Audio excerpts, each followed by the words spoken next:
Welcome back to the Cozy Cottage Homestead. Today we're going to be working on this asparagus bed, winterizing it. I'm just going to do a little bit of work and then I will pause y'all and then I'll show you what it looks like as I move along to the next step.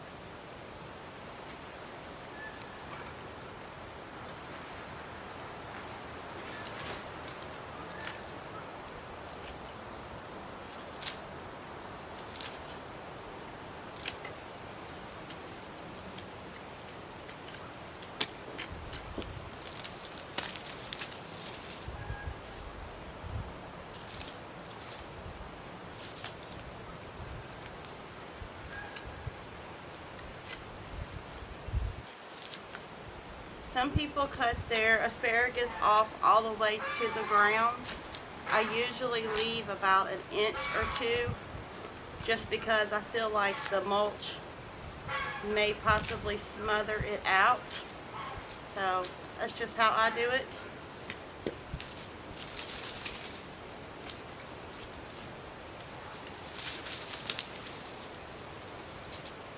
And of course we're going to pull some weeds as we go.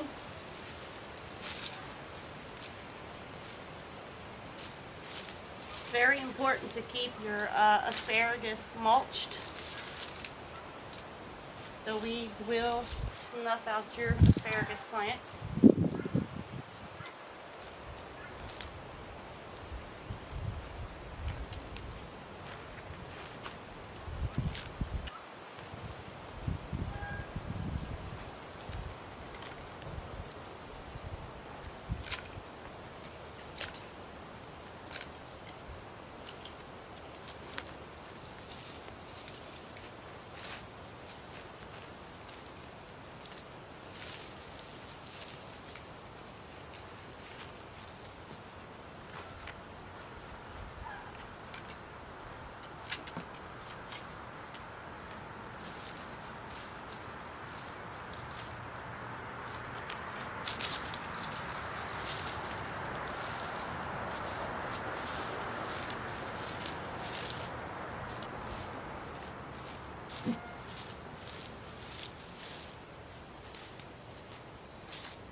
And as you can tell, there is always something to do on the homestead.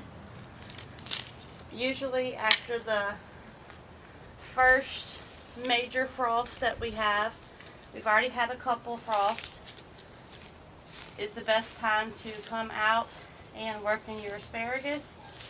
Also a good time to plant new crowns here in the south. Asparagus actually don't normally do as well in the south. They actually like the colder weather. The cold makes them go dormant and they actually will come back and produce better asparagus after we have a really cold winter. So it's pretty cool that we do grow asparagus here. This asparagus bed has been here probably about 18 years now. And as if we lose any, we'll replant a few here and there. But always some work to be done on the homestead, even in the winter time.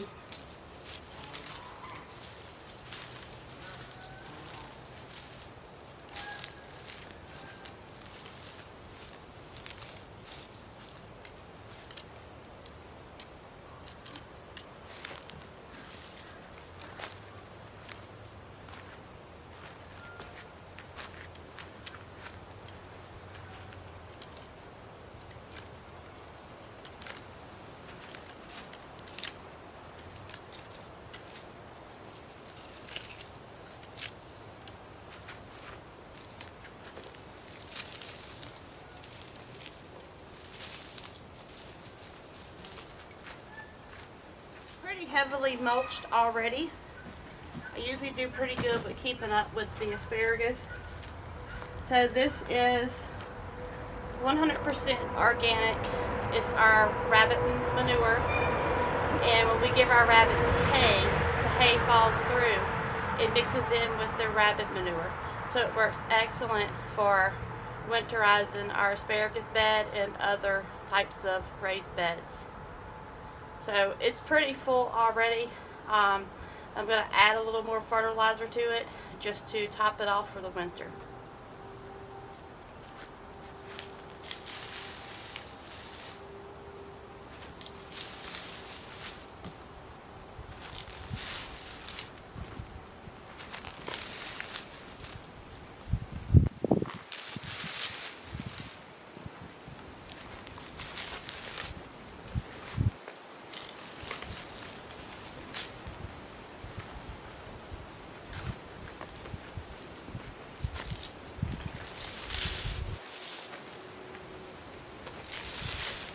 If there is a poo that can be considered a clean poo, I would say that would be rabbit poo.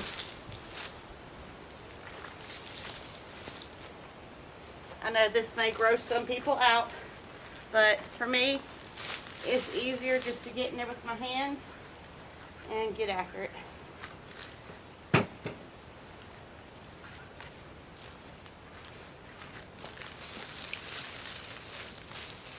Asparagus need to have a well-drained bed.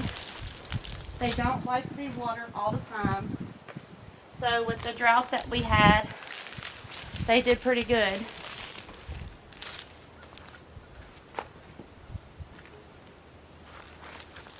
But normally, this is what the organic matter looks like. Normally, asparagus don't do the best in the south. But we're pretty north. We're not North Louisiana, but we're north of southeast Louisiana. So we're a little cooler than, say, the North Shore. We're a little above that area. But I want to say we are grow zone maybe 8B. I'll have to check on that. We're right on the state line.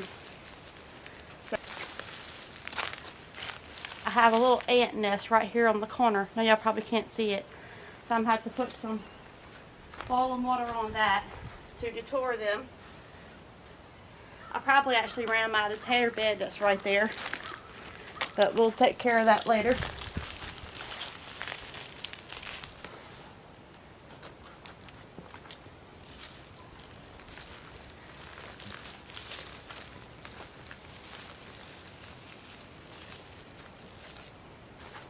So my father was the one that loved asparagus, and every year he tried to get me to grow some asparagus.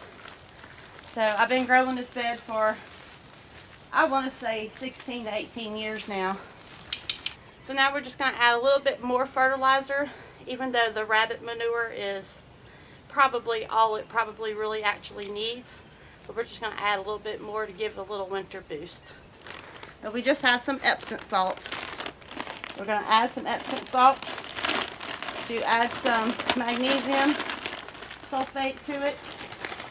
Don't go crazy with it, just add a little bit here and there.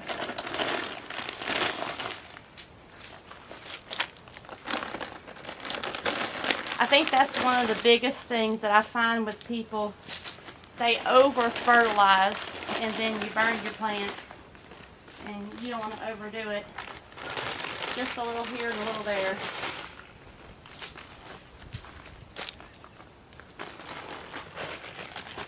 I see a couple little pieces that didn't break up. I don't want that condensed nowhere by itself. We'll take care of that.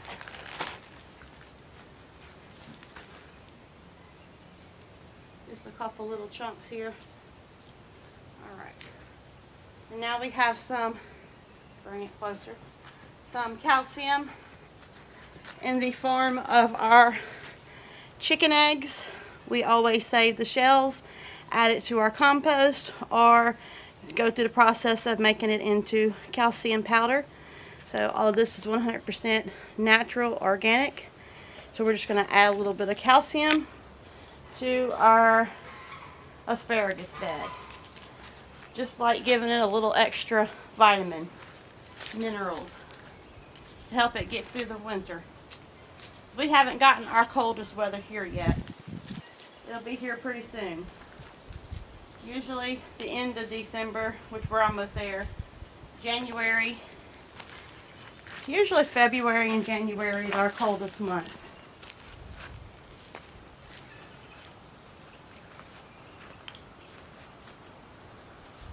So, frugal tip, save your eggshells. And it's very easy. You can look it up online.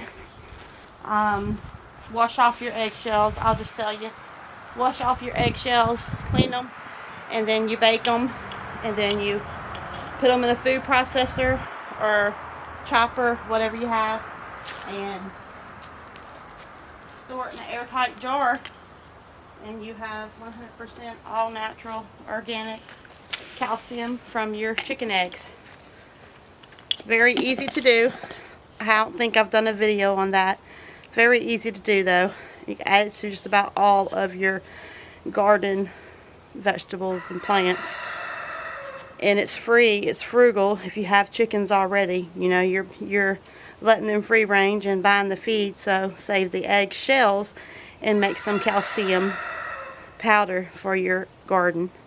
And also, us humans can take it as a calcium supplement if you really needed calcium, and if we had no other way to get calcium through a supplement or in our diet, we could substitute that with the powder and add the powder into some of our cooking that we do to add some extra calcium to our diet as well. So that's it. We just winterized our asparagus bed, and it was already pretty heavily mulched. So if yours wasn't this mulched, then you might have to add a little more. And I normally like to add the wood chips, but I'm finding the wood chips have some kind of little plant that grows, a weed that grows up in them. So I'm not really sure, you know. And the same thing with the hay. You risk the chance of having some grass seeds in there with the hay. But it's already broke down because, like I said, it works great. A recycling system if you must. We give it to the rabbits when it's cold. They eat some and waste some, and it falls down into the rabbit manure. So whenever I rake it up and clean out from underneath their little cages, it makes a great, pretty much already composted matter to put into the raised beds. So I hope that helps. Just a simple little video on winterizing the asparagus. And I don't know if y'all were able to hear me earlier, but there's always something to do on the homestead. Asparagus is more of a winter plant, so they like the cold. And if you were to be planting asparagus, you'd want to plant it. Now would be a good time to plant your crowns if you started from the crowns. Just mulch it real good so that the frost doesn't get it at the cold. But they actually love the cold weather, and the cold weather makes them go dormant. And that's what needs to happen. And then when they come back, they grow really, really good. Then you'll have some really good asparagus. Now, if it doesn't get cold here, our asparagus are a little thinner, and you don't want them to be really thin. You want them to be a little bit bigger around than a pencil, preferably a little bit larger around than a pencil, like the fat pencils, to have some really good asparagus to grill up. But that's all for today, y'all. I just want to share the little asparagus garden. There's always work to be done. Always, always, always something to do on the homestead year round. If it's not pruning back bushes and fruit trees and trees, raking up leaves, winterizing beds. So always something to do. So thanks for joining me today, and farewell, homestead family, friends, and neighbors from the Cozy Cottage Homestead.